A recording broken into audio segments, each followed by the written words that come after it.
Are you unhappy and feeling stuck in your life? Do you hate the mirror because you don't like the way you look? I'm Kathy Tate, the Baldwarrior. When I was 8 years old, my sister died, and not knowing how to deal with it, I repressed my feelings to avoid more pain. A year later, my hair started falling out. That was devastating and scary, and it started years of doctor's visits and being experimented on as they didn't know how to fix me. This led me down a path of feeling not normal. I felt like a freak, and the bullying I experienced cemented my view of myself. So for 30 years, I hid myself, ashamed of how I looked, trying to just fit in and be like everybody else. I allowed abusive partners into my life. I drank too much and self-sabotaged because I didn't believe I was worth any more. The only good thing in my life was my son, and he kept me going when I didn't think I'd make it. When I turned 40, I realized I was the only one responsible for my happiness. So I went on a journey to discover how to find self-acceptance and self-love and take my power back. Now, I want to share this knowledge with the world and teach others how to use mindset tools and techniques so you too can find true self-love and begin to live the life of your dreams. Now, my dream life is living my passion, traveling the world to educate and eradicate social stigmas and bullying and bring about change everywhere I go. Together, we can change the world. I will show you how to own your shit, embrace your fears, love your skin, and defy social norms. Take the first step today. Join me on my Facebook page, Baldwarrior, share my journey, and find out how I can help you transform your life.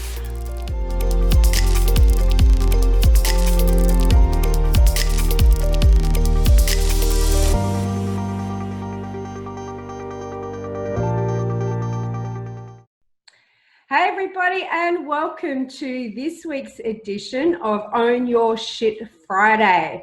Now, I am very honored to have with me today the beautiful Sarah Devereaux from Coach Masters Academy, Australia and New Zealand, the youngest master coach in the world. And I'm proud to say my coaching teacher, mentor. And Sarah, please, can you introduce yourself to my tribe?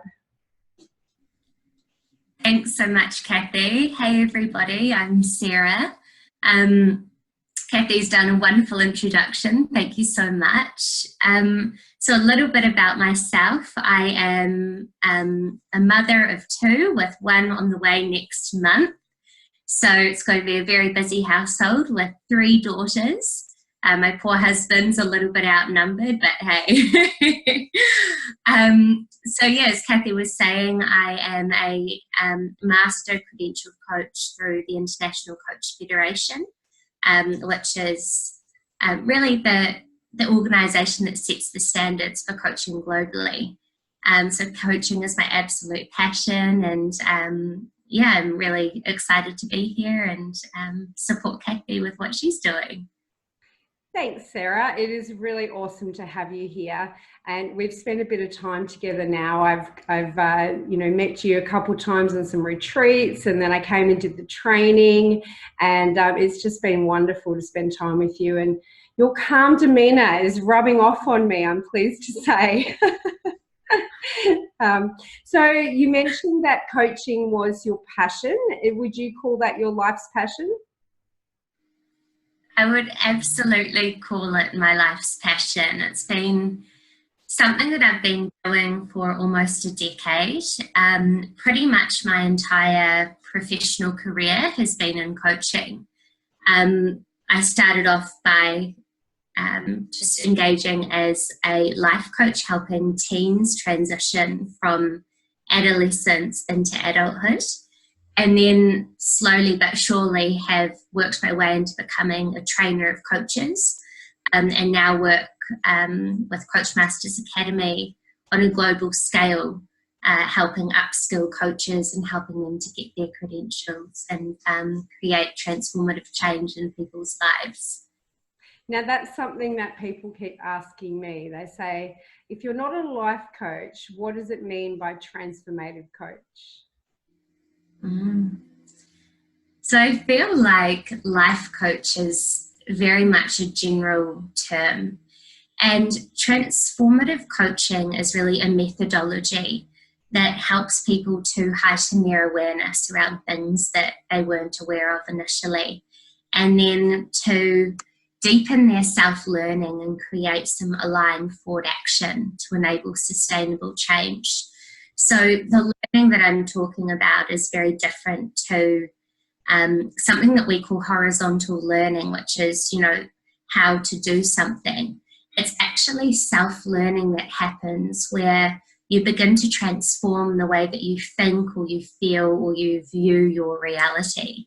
So it creates quite an internal shift on a deep level through the coaching that we do. And, we have a lot of leaders, managers, CEOs, life coaches, health and wellness coaches who train with us to enable that sustainable change. It's such a diverse skill set that can be used in a variety of different areas. Awesome. Thank you for explaining that. You've done it so much better than I could have. So that's great. So let's talk a bit more about you personally, Sarah. Can you tell me when or if now is your happiest time in your life? Such a great question. So I feel at this point in my life that I'm at right now, I do feel quite content. I've always been one of those people that have been quite goal-oriented.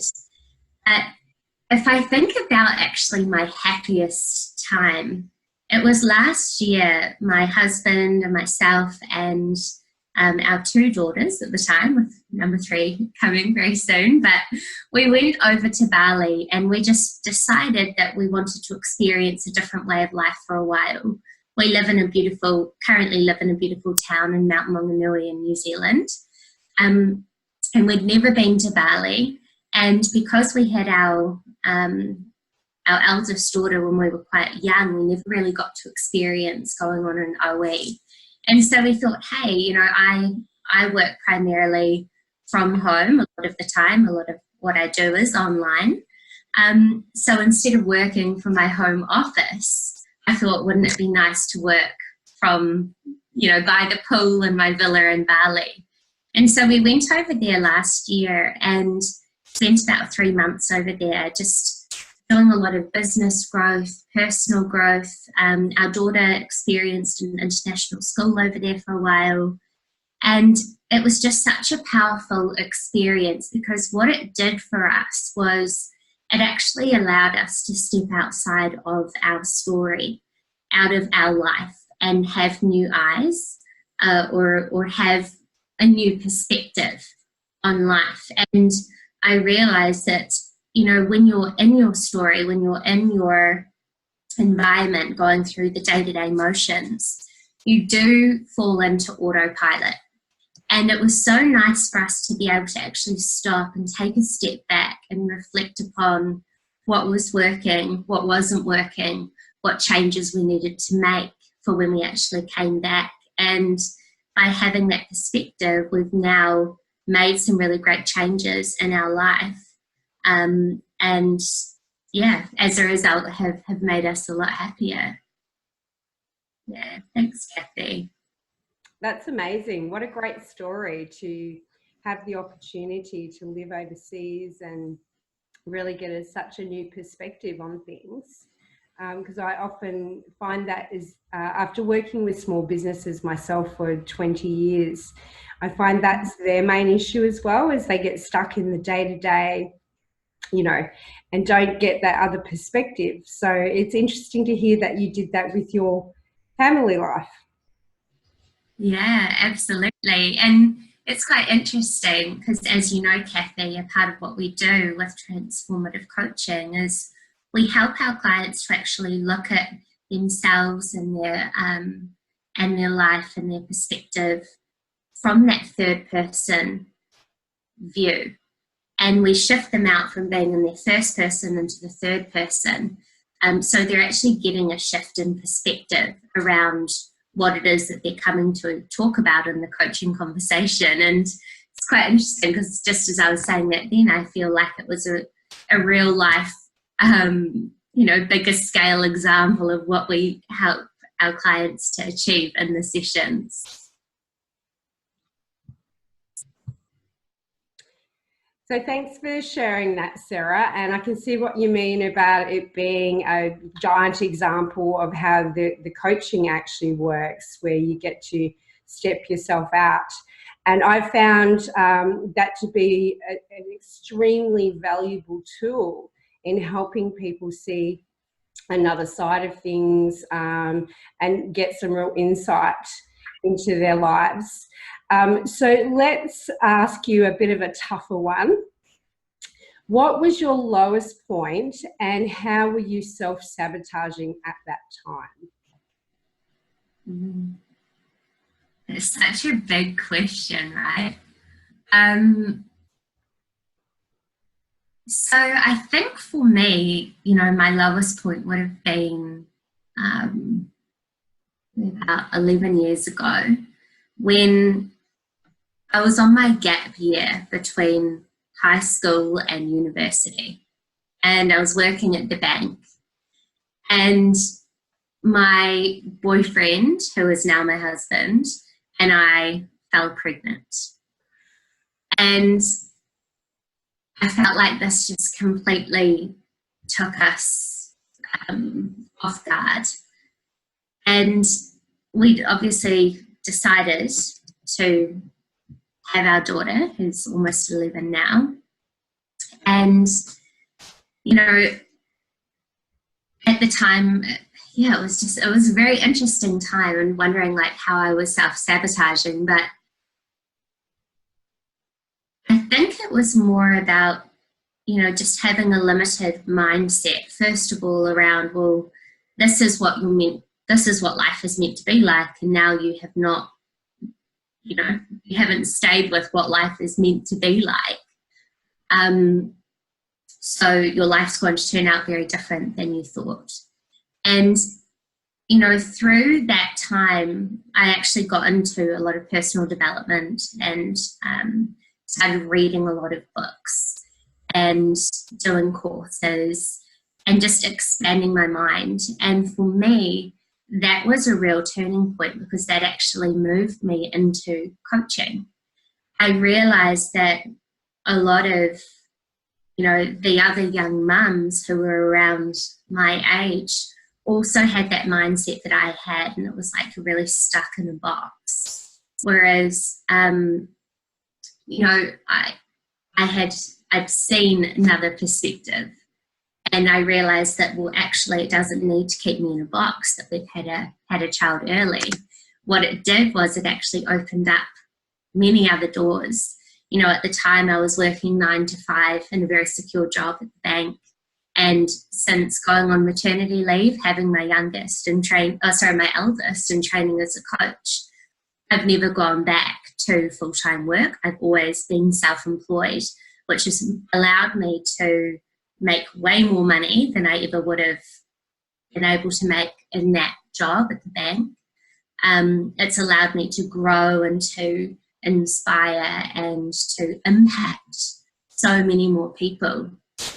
And, I guess being now, which is such a huge accomplishment for me, the youngest MCC in the world, which is quite significant in the coaching world for those of you who know anything about that. That it's just allowed me to reach goals that I wouldn't have ever dreamed of back then. So sometimes out of the darkness, out of the storm, comes just a whole new perspective, and that allows for so much more light to shine. Absolutely. Yeah, that's really great. I always say find your good thing. And certainly that life change led you down a completely different path that turned out to be your path that you were meant to go on. Yeah. So I just want to take you back one step. You talked about having a very stuck mindset and feeling like you were in a box. Would that have been because of the social norms around in New Zealand at the time? Absolutely. Absolutely. I mean, my brother and I had a really good upbringing, and were, I guess, expected to go to university and, to get good grades in school. And, there was, I guess, an unwritten pathway that we had mapped out for ourselves of what we thought life was going to be like. And, none of my friends had children. They were all off at uni doing their thing. And yeah, it was definitely the social norms of what was expected that I defied at that time. But, when I think about it, I'm like, it was an absolute blessing in so many ways, completely transformational. And I often think if we hadn't have actually got pregnant and had our eldest daughter, what would my life be like? Would I still be with my husband, who we have an amazing relationship, and we've really grown together as a couple over the last 14 years or so? Would we still be together? Would I have even fallen into coaching as a career? Or would I be, climbing the corporate ladder somewhere, working really long hours, not having any kids, not travelling, maybe still living up in Auckland, never moved down to the Mount? So, yeah, it's interesting when you reflect. Yeah, it is. It is. And there's this movie that was made once called Sliding Doors. I don't know if you Yes. I think of that when I hear stories like this, because life truly can have these sliding door moments. And one of the things I get my clients to look at is the sliding door moments in their life. And the different paths that were there, and the good things that have come out of something that may not initially be seen as great, but usually down that path that a lot of great things have occurred because of the other thing, whatever it was. And I know certainly that was true for myself, being embroiled in a very tough violent relationship, but I got my son Christopher out of it, and having him transform me as a person, because I had to step up and find my strength and, get shit together basically. And I'm not sure I would have done that as quickly without him as a motivating factor. So it can be delightful to have your children young, and to have them as that motivator to really look at things differently. So I think that's a wonderful story. So Sarah, what message would you have for my tribe as inspiration for them? They are struggling with self-love, confidence, and their own self-sabotaging behaviour. So I think for me, something that I've always lived by is, to feel the fear and do it anyway. And, it's like when you have that sense of fear, that actually if I step into this, I'm going to be stepping into growth and I'm going to be moving forward. Whereas, I always am quite strict on myself that if I feel the fear and I don't do anything about it, then I know that I'm holding myself back. So, I guess it's about always continuing to nudge your comfort zone so that you can always step forward with what it is that you want, because, there's no dream too big. I genuinely believe that, if we are actually clear on what it is that we want and we get that true internal alignment. And I guess, with you, Kathy, how you work with people around self-sabotage, it's like if we get out of our own way, we're then able to move forward with purpose, with momentum. And, you know, I think by feeling the fear and doing it anyway, it creates massive quantum leaps in our lives. I love that. I absolutely love that, because I absolutely 100% agree with fear. I actually believe that if you come across something that's very fearful to you, I think it's a sign that you're meant to face it head on and, you know, jump through the ring of fire, so to speak. And I like how you say nudge your comfort zone. That's a really nice way to put it. I always say, you know, practice creates new comfort zones, and I think that they're very similar ideals. So yeah, encouraging people to face their fears. I actually think all the best things in life are on the other side of our fears, and everyone has a specific fears because they're meant to look at them. And it can be tough being frozen in that fear and not feeling like you can do anything about it. And of course, that's where things like coaching comes in handy to help you to take that next step and have someone beside you who can help you through it. So tell us, Sarah, what does the future hold for you? Sorry, Kathy, I'm just laughing because I heard your dog in the background and my dog has heard your dog. So what does the future hold for me? Well, next month we will be having baby number 3. So I'm going to be having a few months off and then, just continue to grow and help develop our Coach Masters Academy. You know, I'm itching at some point to go overseas and again step outside of our life for a while and reflect back. So I guess that's the beauty of being able to primarily work online. You know, I really only have to be there for the face-to-face parts of our trainings that we hold and then can do the rest virtually. So yeah, we're considering maybe next year going on another trip somewhere. It's maybe somewhere we haven't been, or maybe even back to Bali, who knows. So I guess just for us, adapting to the new level being and the new dynamic that will create in our house, and continuing to move forward with my business. That's amazing. In a month, it's gone so fast, Sarah. Yeah, it really has, right? Time flies when you're keeping busy and having fun. Yeah, totally. And I know that that's going to shake things up for you, a brand new baby in the mix. But your family is so supportive and loving. I'm sure that, you know, they'll just gently transition and embrace it, and it'll be amazing for you. That's really cool. Yeah.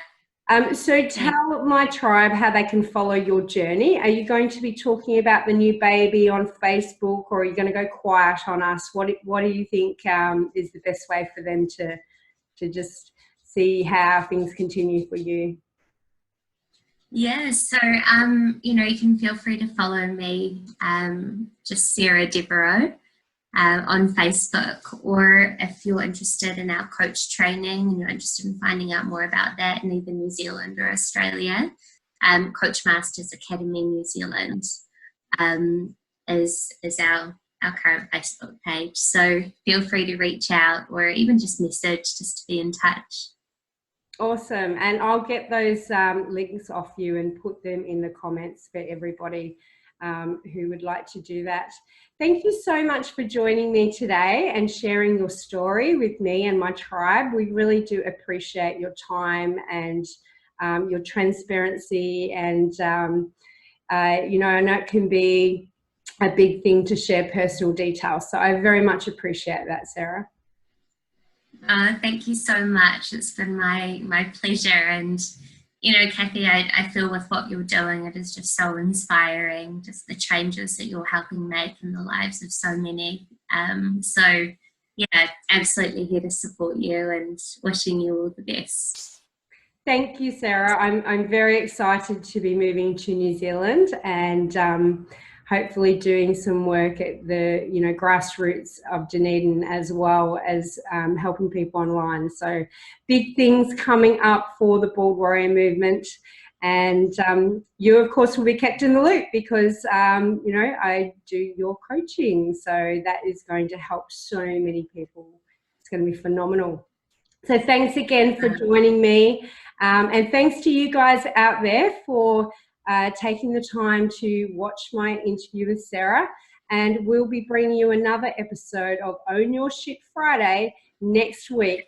So put it in your calendar and don't miss out. We always have a really interesting guest with a whole new take on life, and hopefully that will inspire and motivate you guys to reach out and start changing your own lives. So that's it from me. Thanks again to Sarah.